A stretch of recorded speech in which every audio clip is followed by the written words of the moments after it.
बहू का तकिया कलाम। सिद्धि की एक आदत थी। उसे इंग्लिश के शब्दों को अपनी हर बात के बीच में बोलने का बड़ा शौक था, खास तौर से स्टॉप। स्टॉप मम्मी जी, ये क्या कर रही हैं? बिल्कुल स्टॉप हो जाइए। कितनी बार कहा है कि किचन में कुछ भी सामान इधर उधर करने से पहले पूछ लीजिए। अरे क्या स्टॉप स्टॉप करती रहती है। तेरा बस चले तो पूरी दुनिया स्टॉप करा दे। और हाँ, सामान इधर उधर नहीं, मैं बस ये देख रही थी कि चीनी कहाँ है। चाय पीने की तलब थी। स्टॉप मम्मी जी, अब ये मत बोलिए कि आपको ये भी नहीं पता कि किचन में चीनी कहाँ होती है। सास को सिद्धि की बात बिना सर पैर की लगती है। वो उससे बहस नहीं करना चाहती, सो वहां से निकल जाती है। सिद्धि कमरे में। स्टॉप, मैं कहती हूँ बिल्कुल स्टॉप। मैंने कहा बिल्कुल स्टॉप। नहीं करता स्टॉप बिल्कुल। अरे यार, बिजली की वायर जोड़ रहा था, तुमने स्टॉप होने के लिए बोला और ये देखो क्या हुआ, करंट लग गया। अब करंट लगने पर चिल्ला रहा हूं तो भी स्टॉप। अरे चाहती क्या हो तुम? स्टॉप, मैं क्या चाहती हूँ? अरे अब कैसे स्टॉप हो जाऊं? मेरा मतलब है स्टॉप स्टॉप।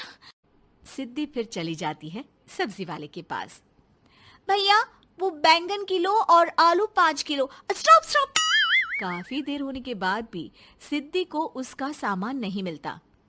क्या है भैया, कब से बोल रही हूँ आलू 5 किलो, बैंगन 2 किलो, फिर दे क्यों नहीं दे रहे हो? भैया स्टॉप। बहन जी, मैं तो 2 मिनट में तोल दूं, लेकिन आप ही तो बोल रही हैं स्टॉप। अब इतनी तो अंग्रेजी हम भी जानते हैं ना कि स्टॉप का मतलब होता है कि रुक जाओ, तो रुक गए भाई। अरे यार, क्या लोग हैं। स्टॉप। अरे तोलो तोलो चलो। किसी तरह सामान लेकर सिद्धि घर आती है, जहां वो देखती है कि ढेर सारे मेहमान बैठे होते हैं। सिद्धि आते ही जोर से चिल्लाती है, स्टॉप! आप यहाँ सब कैसे? अरे अब कैसे स्टॉप हो जावे बहू, जितना आना था आ गए हम। अब हाँ, बैठिए ना। सासू माँ, आप बात करिए, मैं चाय बनाकर ला रही हूँ। सभी बात करने में लग जाते हैं कि तभी सिद्धि किचन से निकल कर आ जाती है। Stop stop. अरे क्या खाएंगे आप लोग? पकौड़ी बना दूं या चीला, या फिर इडली बना दूं? अरे जो मर्जी बना दो, बस ले आओ जल्दी से बहू, इन लोगों को निकलना है, कोई जरूरी बात करने आए हैं। अच्छा अच्छा, स्टॉप। सिद्धि स्टॉप वाला अपना तकिया कलाम बोलकर निकल जाती है, लेकिन थोड़ी देर बाद जब वो कमरे में चाय नाश्ते के साथ आती है तो जरूरी बात हो गई आप लोगों की, या मेरे डर से शांत हो गए कि चुप हो जाओ, सिद्धि आ गई है। बोलिए ना। बस जैसे ही सिद्धि ने कहा बोलिए ना, घर में चकर पकर की आवाज गूंजने लगती है। अरे तुम स्टॉप क्या बोल कर गई, सभी शांत हो गए, अब बात शुरू करेंगे। हाँ भाई, बहू तुम वो स्टॉप बोल कर गई तो हम लोगों को लगा कि शायद तुम भी सुनना चाहती हो कि हम लोग क्या बात कर रहे हैं। फिर जो मेहमानों की बात शुरू होती है वो घंटों बीत जाते हैं, चलती ही रहती है। अरे तेरे स्टॉप के चक्कर में दोपहर हो गई, अब जाकर सबके लिए जा खाना बना कर लिया। तभी स्टॉप नहीं बोला होता तो अब तक बात खत्म हो चुकी होती।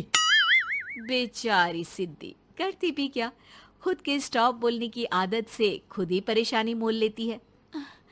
आप लोग खाना खाकर जाइए, हाँ मैं जा रही हूँ बनाने। मम्मी जी, लेकिन स्टॉप, मैं ना खाना बनाकर लाती हूँ। सिद्धि सबको खाना खिलाकर विदा करती है।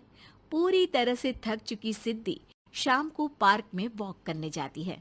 स्टॉप यार, आज तो मैंने बहुत खा लिया, पेट लग रहा है कि फट ही जाएगा। सहेली एक जगह खड़ी होकर सिद्धि की बातें सुनती है। सिद्धि उसे दिन भर की सारी बातें कहती हैं। स्टॉप यार स्टॉप, चल मैं घर जा रही हूँ। सोचा था थोड़ा वॉक कर लूंगी, पेट हल्का हो जाएगा। सारा दिन काम कर कर के थक भी गई थी, लेकिन यार तेरे कारण बस खड़ी ही रह गई। वैसे तो पार्क करने क्या आई थी? और यार बड़ी अजीब लड़की है, मैंने कितनी बार बोला कि मैं वॉक पर आई थी, लेकिन तू स्टॉप स्टॉप बोलकर रोक लेती थी मुझे। यार प्लीज अब तू जा, मैं वॉक करके ही घर जाऊंगी। ओ यार, वो स्टॉप तो मेरा तकिया कलाम है। घर के सभी लोग सिद्धि के स्टॉप से परेशान थे। वे कभी उसके बोलने पर स्टॉप हो जाते तो मुसीबत आ जाती, कभी नहीं होते तो भी मुसीबत आ जाती। अरे मैं तो इस बहू के तकिया कलाम से परेशान हो गई हूँ। अरे कोई तो उसकी ये आदत हटाए। देखो माँ, ये जो आदत होती है ना, जब तक खुद की जान पर न बन जाए आदत छूटती नहीं। अरे उसकी जान पर बनाए उससे हमें क्या, हम लोगों के लिए तो ये परेशानी का कारण बनती ही जा रही है।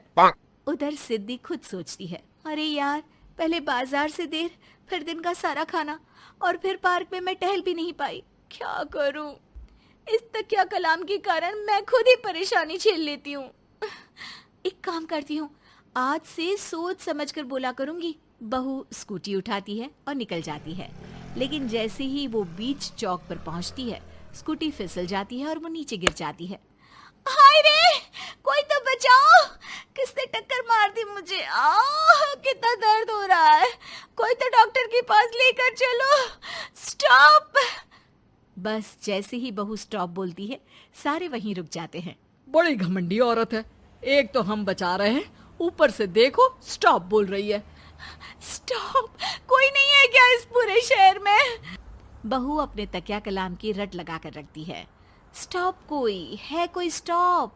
लोग उसकी मदद के लिए आगे तो आते हैं, लेकिन जैसे ही उसका तकिया कलाम सुनते हैं, वहां से निकल जाते हैं। तभी कहीं से उसका पति लौट रहा था। वो बीवी को रास्ते में पड़ा देख हैरान रह जाता है। अरे तुम यहाँ, कितनी चोट लगी है तुम्हें? पति आसपास खड़े लोगों पर गुस्सा हो जाता है।